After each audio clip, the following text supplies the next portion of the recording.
Meus irmãos, eu quero vos saudar com a paz do Senhor. Quero dar um bem-vindo a você que vai ouvir agora a nossa videoaula falando sobre o tema Jesus, o Homem Perfeito, a nossa Escola Bíblica Dominical, lição de número 12, no dia 22 de março de 2020. Nós, por bondade de Deus, estivemos no domingo passado estudando sobre o homem do pecado, sobre o anticristo, o iníquo, aquele que fará prodígios, sinais entre o povo com a sua astúcia, com a sua malignidade. Mas também hoje nós teremos esta importante lição que trata sobre Jesus, o homem perfeito. O nosso texto áureo, ele se encontra no Evangelho de Lucas, capítulo 2, versículo 52, está aqui na nossa lousa, que diz: "E crescia Jesus em sabedoria e em estatura e em graça para com Deus e os homens." Esse é o nosso texto áureo. A verdade prática da nossa lição diz assim: verdadeiro homem e verdadeiro Deus. O Senhor Jesus Cristo é igual ao Pai e semelhante a nós. Sua divindade e humanidade não são aparentes, são reais, perfeitas e plenas. Então, meus amados, a nossa leitura bíblica em classe, ela se encontra no capítulo 2 também de Lucas, do versículo 40 ao 52. Nós não vamos ler para nós ganharmos tempo e para o vídeo não ficar tão extenso, tá bom? Quero pedir a sua compreensão. Os irmãos entendem que nós estamos passando um momento muito delicado e de muita prudência. Por isso mesmo nós estamos fazendo os nossos cultos, esta aula da Escola Bíblica, através deste vídeo. Peço a tua consciência, meu irmão, neste momento, para que você aprenda, para que você invista, tá, esse tempo que você estaria na Escola Bíblica Dominical. Agora você está na sua casa, com maior comodidade, e agora com um vídeo que você pode pausar, você pode ouvir em horários mais cômodos para você. Todavia, não deixe de ouvir, querido, não deixe de aprender da lição. Se você tem a sua lição, pegue aí e acompanhe conosco a nossa Escola Bíblica Dominical, tá bom? Nós vamos hoje falar sobre alguns pontos principais da lição, que dentre eles, primeiro é expor a divindade de Jesus, segundo, explicar a humanidade de Jesus, e em terceiro, assinalar a perfeição de Jesus. Tá bom, meu irmão? Nós queremos convidá-lo já para irmos para a introdução da nossa lição. Eu estarei lendo e comentando aqui com os irmãos alguma coisa e seremos breves, seremos objetivos para o vídeo não ficar pesado, como eu já disse. Tá bom, queridos? A introdução da nossa lição diz assim: se na lição passada estudamos sobre o homem do pecado, enfocaremos hoje a encarnação do Filho de Deus como Filho do homem. Apresentaremos o Senhor Jesus Cristo como ser humano perfeito. Nele que devemos pensar, falar e agir. Já de início deixamos bem claro que a humanidade de Jesus não era aparente, mas real. Em tudo era semelhante a nós, exceto quanto ao pecado. Frisamos outro sim que as duas naturezas de Cristo, a divina e a humana, não são conflitantes, mas perfeitíssimas e harmônicas. Uma jamais eliminou a outra. É por esse motivo que somente Ele pode salvar o pobre e miserável pecador. Que o Espírito Santo nos ajude a compreender esta maravilhosa e imprescindível doutrina da Bíblia Sagrada. Convido você para uma breve oração e já entraremos então, depois dessa introdução, para o primeiro tópico, falando sobre Jesus, o verdadeiro Deus. Oremos. Senhor Jesus, nesta oportunidade eu quero te louvar, meu Senhor, te agradecer por nos permitir ainda a liberdade de poder, Senhor, por meio da internet, por meio da tecnologia, das formas de comunicação que o Senhor nos tem dado, permitido para, Senhor, divulgar a Tua palavra, para transmitir, ó Deus, o conhecimento, o ensino, e que esta verdade, Senhor, seja a força, seja o nosso alimento, seja a nossa prática, o nosso diário viver. Sim, meu Deus, se conosco, em nome de Jesus, o Teu Filho, nós oramos e por fé já te agradecemos. Amém, Senhor. Muito bem, meus irmãos, nosso primeiro tópico aqui, Como de costume, os irmãos alguns dos irmãos liam na aula, mas aqui os irmãos vão mais me ouvir, né? E depois os irmãos também podem estar comentando, fazendo perguntas no nosso grupo aí do WhatsApp. Amém? Primeiro, Jesus é verdadeiro Deus. Professamos que o Senhor Jesus era perfeitamente humano e perfeitamente divino. Ele não era meio homem, nem meio Deus, mas totalmente homem e totalmente Deus. Neste tópico, enfocaremos a sua divindade. Então, esse primeiro tópico, queridos, vai falar sobre a divindade do homem perfeito. Jesus, este homem perfeito, que não deixou de ser Deus, não deixou de ser divino, tá? Mas ele ocupava estas duas naturezas, tanto divina quanto humana. E não é que ele era meio homem e meio Deus. Ele era 100% homem e 100% Deus. Vamos aprender com a lição? Pois bem, sua eternidade com o Pai. O Senhor Jesus, como unigênito de Deus, não somente é eterno, como também é o Pai da própria eternidade. Isaías capítulo 9, versículo 6, está escrito que ele é o Pai da eternidade, né? E também diz aqui, antes de sua encarnação, ele estava no Pai, e no Pai criou todas as coisas, como está escrito no Evangelho de João, capítulo 1, versículo de número 3. Diz ainda, suas atividades eternas são lindamente descritas no capítulo 8 de Provérbios.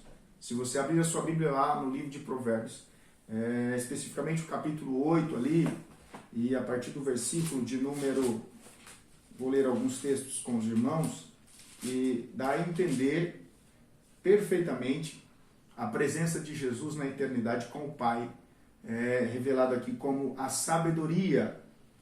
E diz assim, Provérbios 8, versículo 22. O Senhor me possuiu no princípio de seus caminhos e antes de suas obras mais antigas. Desde a eternidade fui ungida, desde o princípio, antes do começo da terra. Antes de haver abismos, fui gerada, e antes ainda de haver fontes carregadas de águas. Antes que os montes fossem firmados, antes dos outeiros, eu fui gerada. Ainda ele não tinha feito a terra, nem os campos, nem sequer o princípio do pó do mundo. Quando ele preparava os céus, aí estava eu. Quando compassava ao redor a face do abismo. Quando firmava as nuvens de cima, quando fortificava as fontes do abismo. Quando punha ao mar o seu termo, para que as águas não trespassassem o seu mando. Quando compunha os fundamentos da terra, então eu estava com ele, e eu era seu aluno, e era cada dia as suas delícias, folgando perante ele todo o tempo, folgando no seu mundo habitável e achando as minhas delícias com os filhos dos homens. Agora, pois, filhos, ouve-me, porque bem-aventurados serão os que guardarem os meus caminhos. Ouvi a correção, não as rejeiteis e sede sábios. Bem-aventurado o homem que dá ouvidos, velando as minhas portas cada dia, esperando as ombreiras da minha entrada. Porque o que me achar, achará vida e alcançará a favor do Senhor. Mas o que pecar contra mim, violentará sua própria alma. Todos os que me aborrecem amam a morte. Então esse texto fala da sabedoria existente desde a eternidade. E aqui nós temos uma revelação linda, descrita aqui pelo sábio Salomão, acerca de Jesus, já na eternidade com o Pai. Na criação de todas as coisas, ele já existia, ele já era. Então, queridos, nós temos aqui uma verdade de que Jesus, ele sempre existiu. Não é? A divindade dele sempre houve junto com o Pai. Aqui diz sua eternidade com o Pai. É o ponto aqui do primeiro tópico. Ele sempre existiu, sempre houve. Jesus sempre esteve em toda a eternidade. Não há uma data da sua criação, do seu início, né? Se formos para Apocalipse, está escrito, eu sou o Alfa, eu sou o Ômega, né? Eu sou o princípio e o fim. Lá em João também já diz aqui o texto sagrado, de que ele estava no Pai e criou todas as coisas. Amém? Depois nós temos ainda os seus atributos, grandezas e perfeições. Nós sabemos, irmãos, que Jesus, ele, como Deus, né, como divino, ele tem os seus atributos comunicáveis e os seus atributos incomunicáveis, tá? E nós vamos falar aqui um pouquinho sobre os atributos incomunicáveis de Deus, que só ele tem, tá certo? Quais são? Aqui diz, Jesus Cristo é a fonte de vida, logo, ele tem vida em si mesmo. Sendo Deus, de Deus é imutável, não é? Ele não muda. Ele é onipresente, está em todos os lugares ao mesmo tempo. Ele também é onisciente, sabe todas as coisas antes delas acontecerem.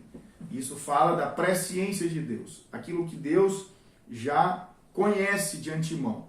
Então, queridos, ele é onipresente, onisciente, e ele também tem a sua onipotência, ou seja, todo o poder não pode ser ignorado, porque todo o poder nos céus e na terra acha-se em suas mãos. Então, nós temos aqui algumas das características dos atributos de Deus, que são a sua onipresença, a sua onisciência, a sua onipotência. E isso fala da divindade de Cristo, isso fala dos seus atributos, das suas perfeições, como Deus, ok? Nós também temos aqui no terceiro ponto, que diz, esvaziou-se de sua glória, mas não de sua divindade.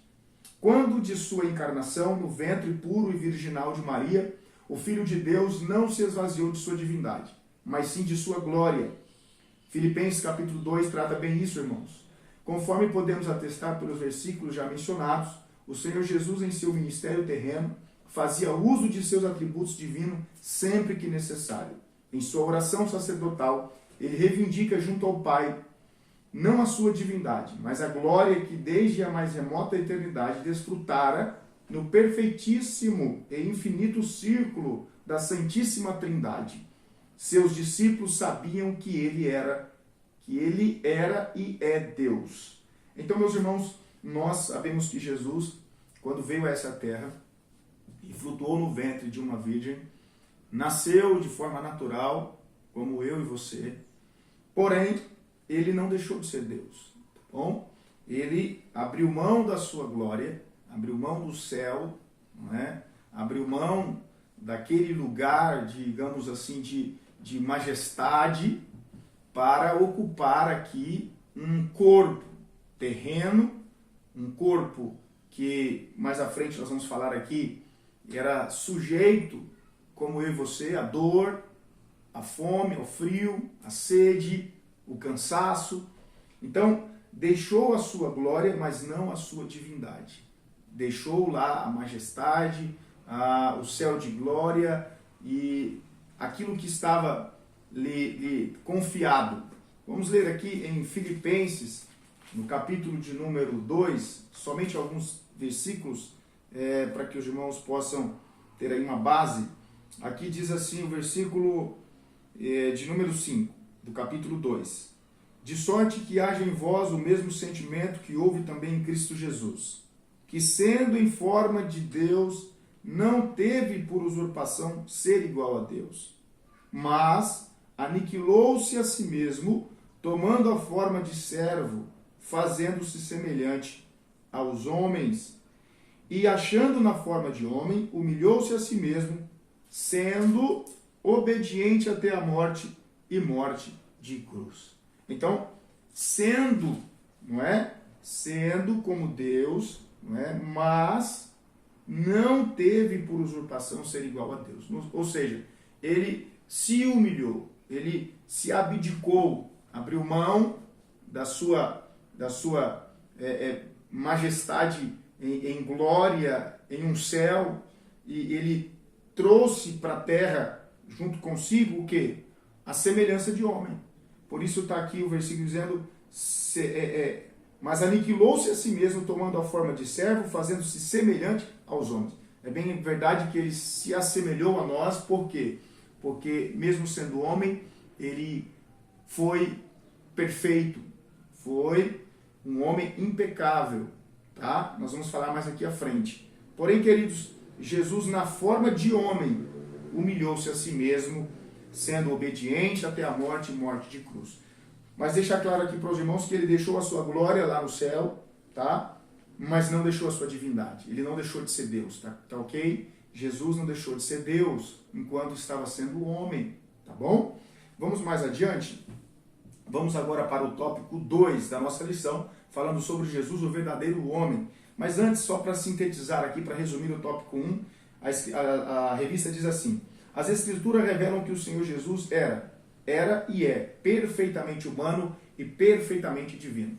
Então, o resumo do tópico 1 da nossa lição é falar que Jesus, deixar claro para nós que Jesus é tanto homem, perfeito homem, como perfeito Deus. E não há nenhum conflito, não há nenhum desacordo, não há nenhum confronto aqui, nenhuma divergência aqui. Pelo contrário, há uma perfeita harmonia aqui.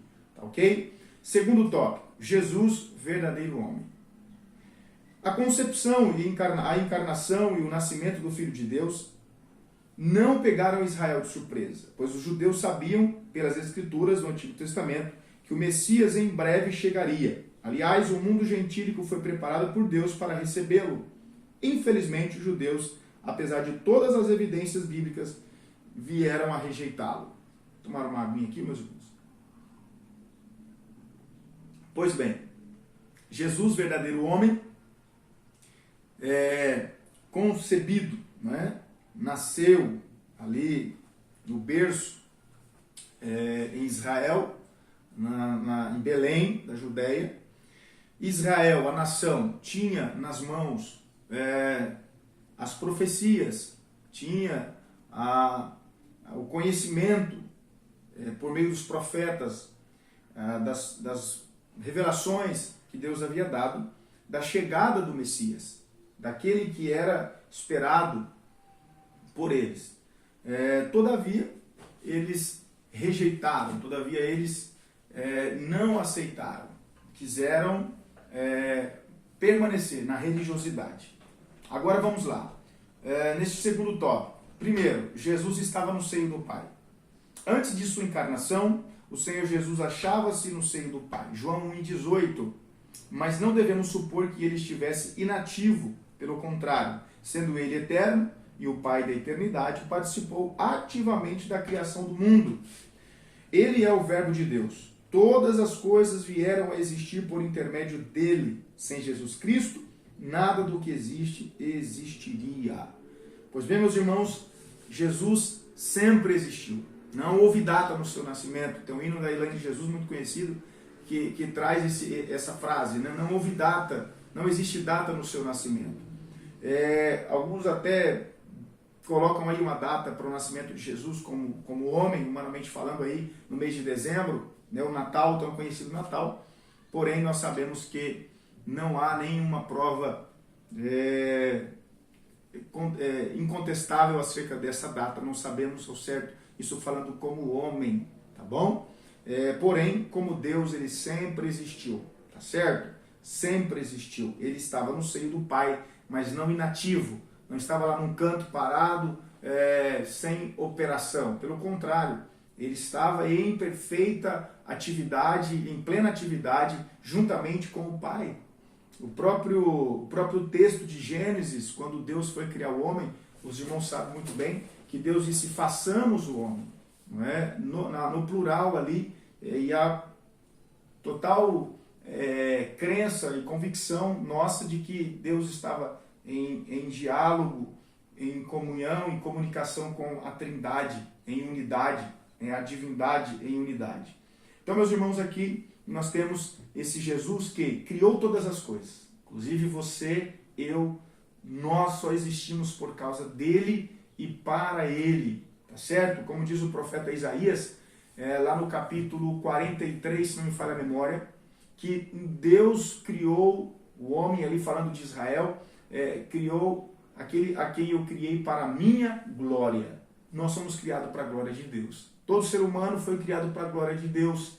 Lamentavelmente, muitos se desviaram desse propósito, né? Todos nós, outrora, estávamos em rebeldia a esse propósito, mas Deus, na sua infinita misericórdia, nos resgatou através de Jesus e hoje nós vivemos para a glória de Deus. Ok? Segundo ponto aqui, profetizado no Antigo Testamento. Então tá, Jesus estava no seio do Pai, em perfeita atividade, em plena atividade, e agora nós temos aqui as profecias no Antigo Testamento.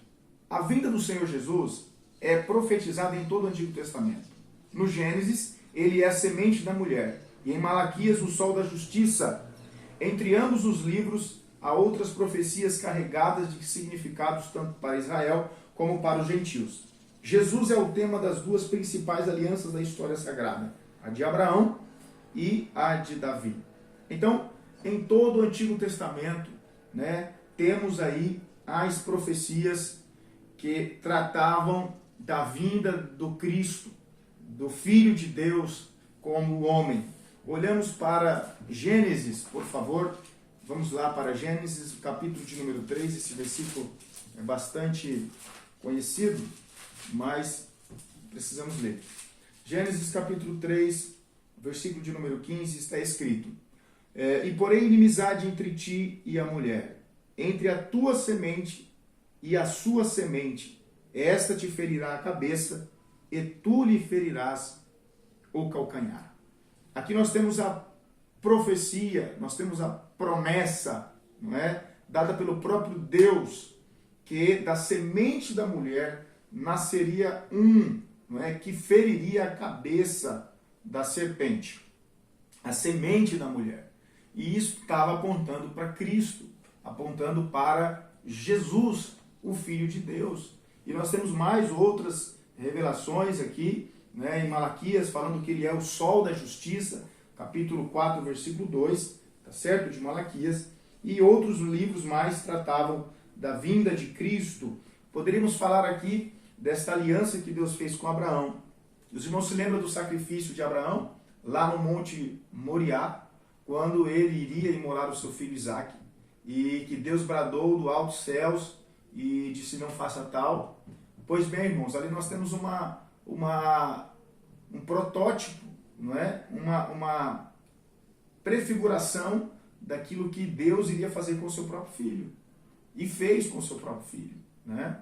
Então, como a aliança que Deus havia feito com Abraão, o pacto que Deus havia feito com Abraão, nós temos ali a presença de Cristo já, talvez de uma forma subjetiva, uma forma não revelada totalmente, mas se você ler com atenção, você examinar com atenção, você vai ver que ali já estava apontando para aquilo que Deus faria com o seu filho. Assim como Abraão ia imolar o seu filho, mas Deus bradou, porque ali não era o lugar de Isaque, ali seria o lugar do filho dele, tá certo? E também nós temos ali a aliança de Deus com Davi, uma aliança de trono, de reino, de governo, e é isso que Deus o fez com o seu filho Jesus. Se você abrir a Bíblia lá em Mateus capítulo 1, o primeiro versículo, quando Mateus começa a tratar da descendência, não é? Da linhagem real de Jesus, ele começa dizendo claramente assim: livro da geração de Jesus Cristo, filho de Davi, filho de Abraão. Abraão gerou a Isaque, Isaque gerou a Jacó, e Jacó gerou a Judá e a seus irmãos. Mas eu não vou ler mais, mas só o versículo 1. Jesus Cristo, filho de Davi, filho de Abraão. Como filho de Abraão, ele seria sacrificado. Como filho de Davi, ele assumiria o trono, assumiria o reino, o governo, aquele trono a qual ele assumiria para nunca mais sair, como disse o profeta Moisés. Moisés já havia dito isso, que Deus levantaria no meio deles, que assumiria o trono para a eternidade, o trono eterno. E nós olhamos aqui, irmãos, lá em Filipenses, mais uma vez, que depois de tudo que Jesus sofreu e passou, o que aconteceria com ele? O versículo 9 do capítulo 2 de Filipenses: pelo que também Deus o exaltou soberanamente, lhe deu um nome que é sobre todo nome, para que ao nome de Jesus se dobre todo o joelho dos que estão nos céus e na terra e debaixo da terra. Então, Jesus, depois de passar pelo sacrifício, ele ocupou um lugar, uma posição que, como está escrito aqui, todo o poder, soberanamente Deus o exaltou, deu-lhe um nome que é sobre todo nome, para que o nome dele se dobre todo o joelho. Então isso fala do reino, do governo de Cristo, né? E nós sabemos que muito mais vai acontecer. Pois bem, queridos, todo o Antigo Testamento falou da vinda dele. Olhando para o terceiro ponto aqui do segundo tópico, fala encarnado no Novo Testamento. O Filho de Deus tornou-se de fato carne. Sua humanidade o voltou a repetir. Não era ilusória, é real. Embora concebido sobrenaturalmente, o seu nascimento foi tão natural quanto o nosso. Sentiu nossas dores e incômodos, teve fome e sede. No jardim da agonia experimentou profunda tristeza. A nossa semelhança à humanidade de Jesus era completa. Ele tinha corpo, alma e espírito. Concluindo, afirmamos que a humanidade de Jesus era perfeita, em nada diferia da nossa, exceto quanto ao pecado. Ele não estava sujeito, quer ao pecado original, quer ao experimental. Pois bem, meus amados irmãos e irmãs, jovens, Jesus tornou-se homem. O Deus, o Cristo, não é? O Filho, o unigênito do Pai, tornou-se homem. E isso nós temos a revelação, o conhecimento pelos evangelhos, tá certo? Ele ocupou uma carne, um corpo como o nosso. A Bíblia nos diz que Jesus teve sede, Jesus teve fome, Jesus teve cansaço, e isto revela a sua natureza humana e indiferente da nossa. A única exceção é que Jesus não estava sujeito, que era o pecado original, que era o experimental, porque Jesus não foi concebido como nós. Ele é fruto do Espírito Santo de Deus, como nós já bem sabemos. Todavia, ele veio a esse mundo como nós. Porém, a sua concepção foi diferente. O Espírito Santo, não é, que trouxe em Maria essa semente, este fruto. Então, queridos, ele não estava sujeito que era ao pecado original e também nem ao pecado experimental. Jesus se tornou pecado por nós, tá bom? Esta é uma grande verdade. Vale lembrar, irmãos, que Jesus não passou pelo que passou porque era Deus. Como eu posso explicar? Jesus não conseguiu vencer o que venceu só porque ele era Deus. Mas ele enfrentou tudo que enfrentou, mas não foi tão difícil assim, porque ele era Deus, 100% Deus. Sim, mas nós vemos, irmãos, claramente que Jesus viveu a sua vida terrena na dependência do Pai, em constante oração, em jejum.